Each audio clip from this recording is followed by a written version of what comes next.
단순한 목감기인 줄 알고 기침이 콧물이 된 줄 알았습니다. 참고 있다가 병원도 갔었고요. 약도 정말 잘 먹었습니다. 그러나 나을 기색이 보이지 않아서 새로운 병원을 갔습니다. 축농증이라고 하네요. 아주 심하다고 합니다. 코 속 내시경을 넣는데 코 속이 보이지도 않았습니다. 기회가 많이 있었죠. 병원도 갔었죠. 하지만 정확한 진단이 되어지지 않을 때 병은 더 커지고 더 많은 시간과 비용을 들게 되었습니다. 몸도 많이 아프고요. 머리도 많이 아픕니다. 그래서 드는 생각은 정확한 진단이 매우 중요하다는 생각입니다. 종교계와 사회에도 정확한 진단이 필요한 때입니다. 정확한 진단을 흐리고 약하게 만들면 그 피해는 더 커질 뿐입니다. 모든 문제의 해결의 시작은 이와 같습니다. 정확한 문제 진단. 인싸와 싸, 기성세대와 신세대, 종교와 삶, 꿈과 현실을 이어주는 브릿지가 되고 싶습니다. 정통 기독교 방송의 꿈을 꾸고 있는 CR 침례교회 김규배 목사였고요.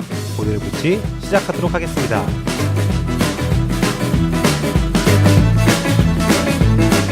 오늘 큐티한 남자의 본문은 시편 103편입니다. 시편은 유진 피터슨의 메시지로 읽어드리고 있고요.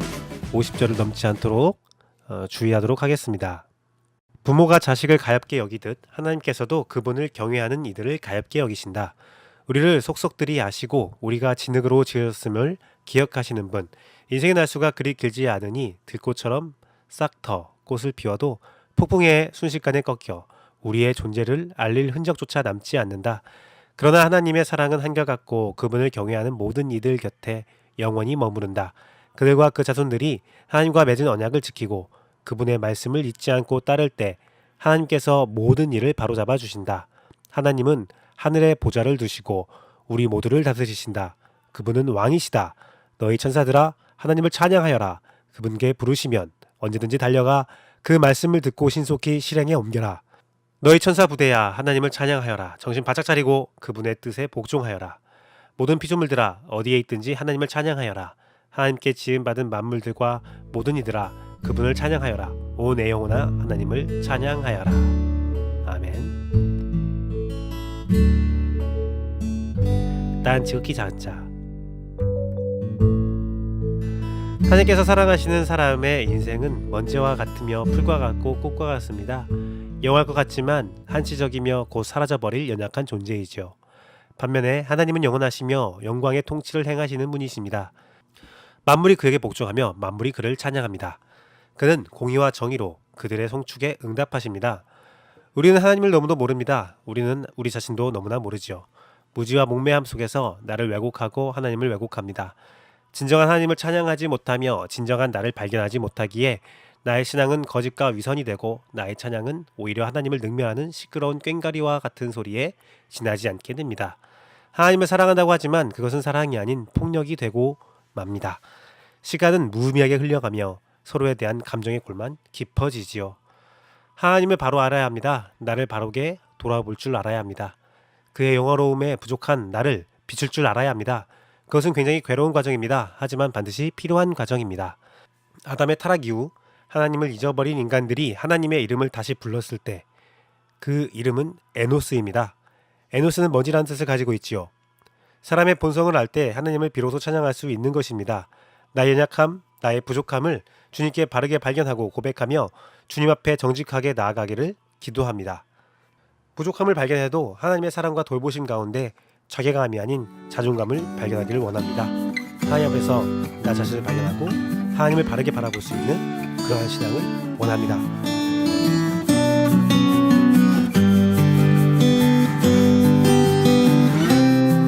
오늘은 나름 이슈 어라 이것 봐라인데요. 오늘은 유치원 이야기를 해볼까 합니다. 얼마 전에 박용진 의원으로부터 비리 유치원 실명단이 공개되었습니다. 저는 그 소식을 듣고 바로 검색 먼저 했어요. 다행히 저의 딸이 다니는 유치원은 비리 명단에 없었습니다. 안도의 한심을 내셨죠. 문득 그 명단에 소속된 학부모의 심정이 어떨까라는 생각도 들었습니다. 아마 대부분의 학부모들은 명단을 봤을 것이고 그 중에는 명단에 소속된 아이의 부모도 있었을 것입니다. 생각해보면 그들은 아무것도 할 수 없지요. 당장 아이들을 맡길 곳이 없어지면 그 생활이 힘들어지니까요. 오늘 뉴스에서 비리 유치원의 명단에 들어간 유치원은 사과는커녕 오히려 큰 소리를 친다는 소식을 들었습니다. 폐업할 거라고 학부모들을 협박한다고 합니다. 한국유치원총연합회는 유치원 비리 근절을 위한 정책 토론회 장에 들어가서 실력 행사를 했다고 하죠. 긴급 기자회견에서는 비리라는 오명을 썼다고 하고, 어떤 유치원은 좌파 국회의원, 좌파 시민단체의 공모로 사립유치원을 비리 집단으로 노이즈 마케팅을 했다고 편지를 돌렸다고 합니다. 그런 소식을 들으면 더 화가 납니다. 진짜 문제의 진단을 하지 못하고 실력 행세나 논점을 흐리는 일을 하고 있습니다. 그들은 정직하지 않습니다. 그들은 도덕적이지 못합니다. 참 다행인 것은 그들의 악한 행위로 우리 착한 아이들의 인성에는 아직 영향을 주지 못한다는 사실 하나입니다. 하지만 그들만 탓할 수 있을까요? 몇몇 학부모들의 비뚤어진 교육열이 이런 환경을 만드는데 일조를 했습니다. 국가의 돈이 들어가는 일에 감시와 징계를 소홀히 한 피감기관도 이런 환경을 만드는데 일조를 했습니다. 모두가 잘못했죠. 중요한 것은 문제를 인식하고 문제를 해결하는 것입니다. 해결법을 빨리 찾아야 합니다. 해결법을 찾는 과정에서 실력 행사를 하는 자들은 적합한 절차를 통해 처벌을 받아야 합니다. 그리고 아이들 상대로 협박하는 자들은 모두 자격을 박탈해야 하지 않을까요? 또한 그 아이들과 피해보는 선한 교사들, 학부모들을 위해서 국가적 조치도 있어야 하지 않을까요?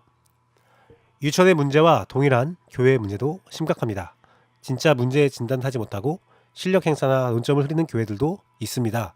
더 큰 문제는 교회의 악한 행위는 성도의 인성에 영향을 크게 준다는 것입니다. 한 교회의 문제를 지적하는 시위를 하는 자들에게 그 교회 사람들이 남의 교회의 일에 너희가 무슨 상관이야? 너희는 몇 명이나 전도했냐? 너희 교회 출석 교인은 몇 명이냐? 라고 소리치는 모습을 보게 되었습니다. 이 말을 해주고 싶더라고요. 몇만 명을 전도해서 하나님 나라로 이끌었다면 참 감사합니다. 하지만 정작 본인은 하나님 나라에 들어가지 못하게 됐습니다. 그분이 하나님 나라에 갈 수 있도록 우리가 함께 노력해야 되지 않겠습니까? 그런데 하나님 나라에 들어가지 못하는 분의 뒤를 따라가면 하나님 나라에 들어갈 수 있을까요? 전 그것이 걱정입니다. 잘못된 신앙으로 이끄는 분을 높이며 다 같이 망하는 것이 아닌가 걱정이 됩니다. 다 같이 망하지 않기 위해 노력해야 합니다. 그러기 위해서는 문제의 심각성을 알고 문제의 근원을 파헤쳐야 합니다. 여러 가지 혼란한 생각이 들지만 그래도 마지막 지금 드는 생각은 내일 저녁 둘째 아이 유치원 행사가 있는데 가서 열심히 놀아줘야겠어요. 아프지만 열심히 놀아줘야겠어요. 우선 우리 아이가 다니는 유치원은 비리 유치원도 아니고 참 만족하며 원장과 선생님과 함께 재밌게 시간을 보내는 유치원이니까요. 참 다행입니다. 오늘의 브릿지 여기까지 하겠습니다. 감사합니다.